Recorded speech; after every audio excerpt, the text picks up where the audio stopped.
క్లినిక్లు పెడతా ఉన్నారు. దాంట్లో మంచి స్పందన వస్తూ ఉంది అధ్యక్ష. ఏదైతే రాష్ట్రంలో దాదాపుగా 1,80,00,000 ఎకరాలు ఈ 22A ఉంది అధ్యక్ష. దాన్ని ఎక్కడైతే ప్రైవేట్ భూమి కానీ లేదా పేదలకు లబ్ధి పొందే విధంగా గౌరవ ముఖ్యమంత్రి గారు చాలా క్లియర్ చెప్పి లార్జర్ ఇంట్రెస్ట్గా పేదలకు ఎక్కడైనా మంచి జరుగుతుందంటే తప్పకుండా ప్రభుత్వం తరఫున నిర్ణయం తీసుకుందాము. ఈ 22A వల్ల ఇబ్బంది కలగకూడదని లక్ష్యంతో చెప్పారు అధ్యక్ష.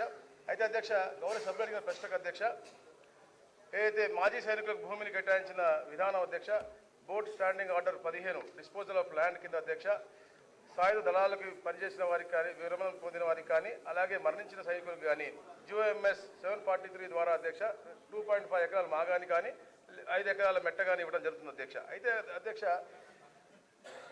కాలం తరుణంలో అధ్యక్ష కొన్ని గౌరవ సుప్రీంకోర్టు ఆర్డర్లు అవ్వచ్చు, లేకపోతే గౌరవ హైకోర్టు ఆర్డర్లు అవ్వచ్చు, లేకపోతే ప్రభుత్వం ఇచ్చిన ఆదేశాలనుసారం అధ్యక్ష వాటన్నింటినీ కూడా పరిరక్షించడానికి కొన్ని నిషేధిత జాబితాలు పెట్టడం జరిగింది అధ్యక్ష. ఎందుకంటే అధ్యక్ష 6/6/2013 నాటి GOMS 387 అని చెప్తున్న అధ్యక్ష. అంతే ఏవైతే ఒరిజినల్ ఎస్ఆర్లు ఉన్నారో వాళ్ళు కానీ వాళ్ళ వారసులు మాత్రమే NOCకి అప్లై చేయగలరు తప్ప థర్డ్ పార్టీ ఏదైతే గౌరవ సభ్యులు చెప్పారో వాళ్ళ థర్డ్ పార్టీ 80% పెట్టడానికి వీల్లేదని చెప్పింది అధ్యక్ష.